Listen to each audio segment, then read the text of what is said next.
Fala aí, galera! Tudo bem com vocês? Sou o professor Pedro Passos e hoje nós falaremos sobre números racionais e suas representações. Quem não gosta de bolo?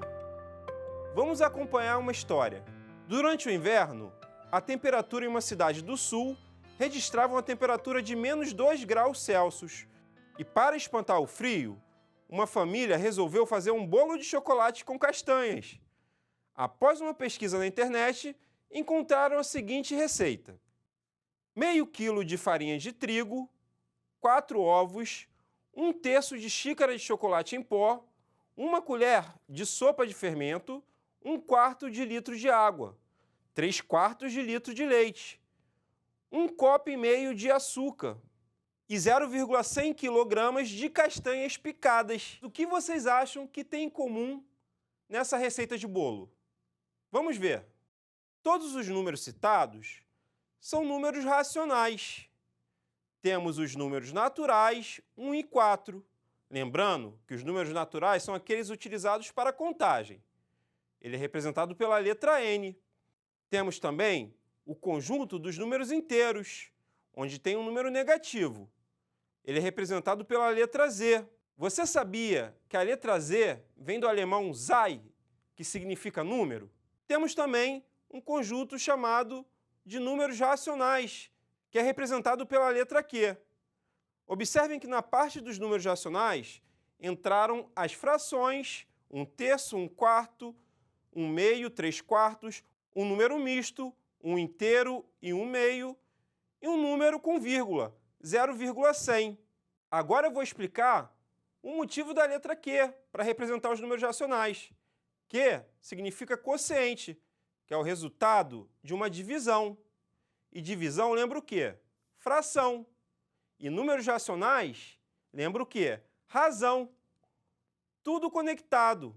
Razão, fração, divisão. Vamos ver. Então, os números racionais são números que podem ser expressos como uma fração de 2 números inteiros. Mas tem uma observação. Nessa fração, o denominador tem que ser diferente de zero, pois não existe divisão por zero. Observem. Vamos então selecionar alguns desses números para mostrar como escrevê-los como fração. Observem que alguns já estão na forma de fração. O 1 é um número natural. E o que eu falei? Que os números racionais são aqueles que podem ser expressos como uma fração de números inteiros. Vamos ver se o 1 pode ser representado por uma fração. Se eu colocar 1 embaixo de 1, nós temos a fração 1 sobre 1. E lembra, fração é divisão. Dividindo 1 por 1, dá 1. E se eu multiplicar por 2 o numerador e o denominador, nós achamos uma fração equivalente. 2 sobre 2. Quanto é 2 divididos por 2? Dá 1 também. E por aí vai. Nós podemos achar infinitas representações fracionárias do número 1. Agora vamos ver o número 4. Se nós colocarmos 1 embaixo do 4, ele vira uma fração. E 4 divididos por 1 dá 4. Da mesma forma, se multiplicarmos por 2 o numerador e o denominador, nós achamos uma outra fração equivalente que representa o 4. Nós achamos 8 sobre 2. Quanto é 8 divididos por 2? É 4. E assim, nós podemos seguir com o raciocínio, achando infinitas frações equivalentes que correspondem ao número 4. Assim, concluímos que todos os números naturais podem ser expressos por uma fração. Então, eles também são números racionais. Agora, vamos ver o menos 2. Como transformá-lo em fração? Da mesma forma, é só colocar 1 embaixo do menos 2. Assim, nós temos a fração menos 2 sobre 1. E se nós quisermos, podemos achar outras frações equivalentes. Multiplicando por 2 o numerador e o denominador, achamos a fração menos 4 sobre 2. Reparem que dividindo menos 4 por 2 dá menos 2. E podemos fazer esse processo infinitamente. Então, concluímos que os números inteiros também são números racionais. Agora vamos ver o número misto. Tem uma parte inteira e uma parte fracionária. Nesse caso, nós temos um inteiro e um meio. Nós podemos representá-lo apenas por uma fração. Então, um inteiro e um meio é 3/2. E nós podemos achar outras frações equivalentes. Por exemplo, vamos achar uma fração equivalente a 3 meios, mas vamos fugir um pouquinho da multiplicação por 2. Vamos multiplicar o numerador e o denominador por 5. 3 vezes 5 dá 15 e 2 vezes 5 dá 10. Então, nós podemos representar esse número misto por 15 décimos também. E assim, nós podemos achar outras frações equivalentes que representam um número misto. Mas olha só, o que vocês acham que acontece quando nós dividimos o numerador pelo denominador dessas frações? Pensem no 3/2. Se nós dividimos 3 por 2, equivale a pensar da seguinte forma: R$3 para 2 pessoas. Cada uma recebe R$1,50. Vamos ver. Usando esse raciocínio, nós podemos dar uma outra representação para essas frações. 1,5. Eu falei R$1,50, mas o zero à direita nós podemos descartar. Então aparece um número com vírgula. Observem embaixo, 0,100 também é um número com vírgula. E o que esses números têm em comum? Eles são números decimais exatos. E os números decimais exatos também podem ser representados por uma fração. Então, se encaixam dentro dos números racionais. Observem o 0,100. Nós podemos descartar os dois últimos zeros. E assim nós reescrevemos como 0,1. 0,1 é 1/10. Então, o número decimal possui uma representação fracionária. Agora, vamos ver o último número. É uma fração, 1/3. Se vocês dividirem 1 por 3 na sua calculadora, aparecerá 0,333. Não aparecem esses pontinhos, porque a calculadora tem uma limitação no seu visor. Mas esse número é infinito. Nós chamamos de dízima periódica. Por que dízima periódica? Porque tem um número que se repete infinitamente. E nesse exemplo, esse número é o 3. Então nós chamamos de período. Vamos resumir tudo o que nós vimos por enquanto. Os números racionais são compostos por números naturais, números inteiros, números decimais exatos e dízimas periódicas.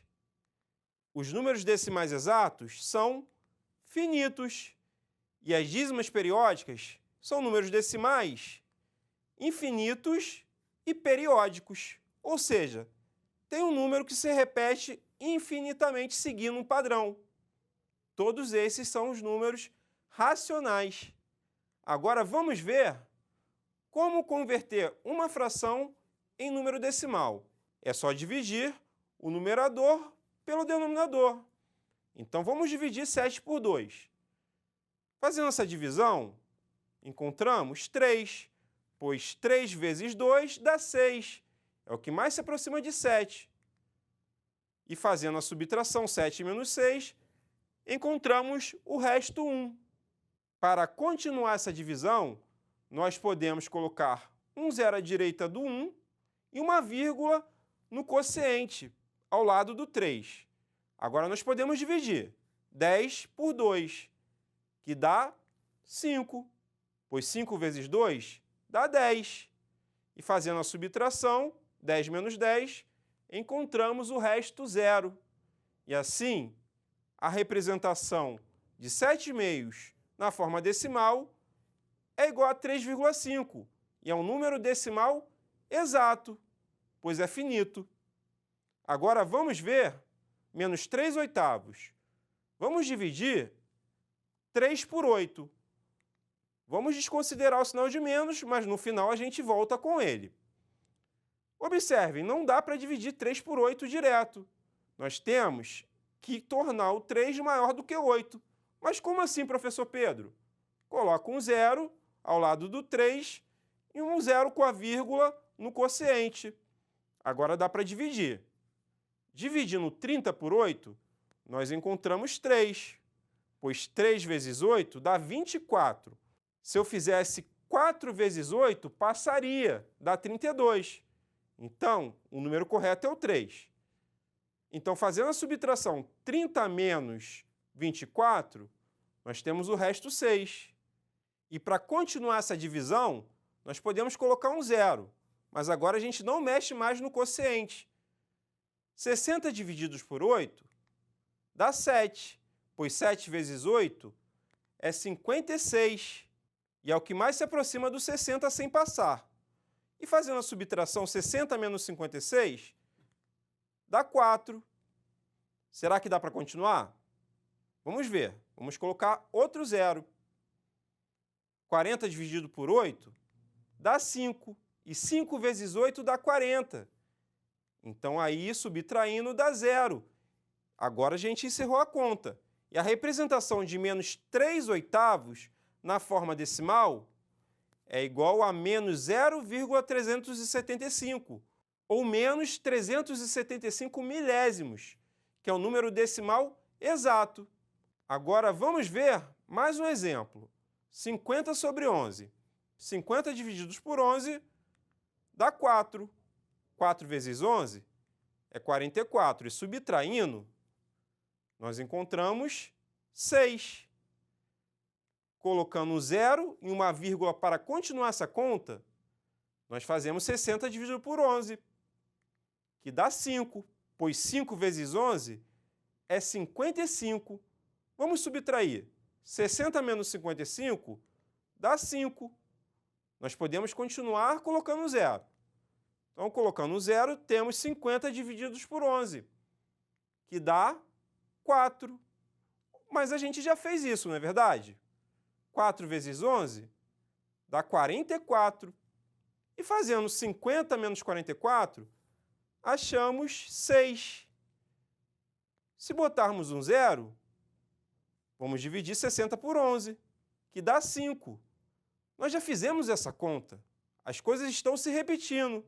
5 vezes 11 dá 55. E subtraindo, dá 5. Aí a gente já consegue notar um padrão. Se nós continuarmos, nunca vamos parar. Então, vamos colocar apenas mais um zero para confirmar isso. 50 divididos por 11 dá 4. E 4 vezes 11 vai dar 44. Então, vamos encerrar por aí, pois nós vimos que isso é infinito. Então, nós colocamos as reticências para indicar que esse número é infinito. Então, nós podemos falar que 50 sobre 11 é igual a 4,5454, que é uma dízima periódica, ou seja, é infinito. E os algarismos que se repetem, que é o 5 e o 4, formando o número 54, é o período da dízima. Agora vamos ver como converter um número decimal exato em fração. 0,4. É só colocar o número sem a vírgula no numerador. E embaixo nós colocamos o 1. À direita do 1, nós contamos as casas decimais, só tem uma. Então nós colocamos um zero. E assim nós temos a fração 4 décimos. A gente pode simplificá-la, dividindo em cima e embaixo por 2. Assim encontramos outra representação desse número decimal. 4 divididos por 2 é 2. E 10 divididos por 2 dá 5. Então, podemos escrevê-la como 2/5. Agora, vamos ver menos 1,25. Vamos colocar o número sem a vírgula no numerador. Então, vai ficar menos 125. E no denominador, nós colocamos o 1 e contamos as casas decimais desse número decimal exato. Observem que nós temos duas casas decimais. Então, nós colocamos 2 zeros. E podemos simplificar, dividindo o numerador e o denominador por 25. Poderíamos dividir por 5, mas aí nós faríamos duas divisões. Então, dividindo 125 por 25, nós encontramos 5. E 100 divididos por 25 dá 4. Ou seja, o número decimal menos 1,25 equivale à fração menos 5 quartos. Vamos ao último exemplo. 0,201. Nós escrevemos o número sem a vírgula no numerador, 201. Embaixo, nós colocamos o 1 e contamos as casas decimais. Observe que nós temos 3 casas decimais. Então, nós colocamos 3 zeros. Assim, temos 201 milésimos. Nesse caso, não dá mais para simplificar. Bom, pessoal, vou ficando por aqui. Hoje nós vimos um pouquinho sobre os números racionais, como converter uma fração em número decimal e como converter um número decimal exato em fração. Espero que tenham gostado da aula. Aguardo vocês na próxima. Um abraço!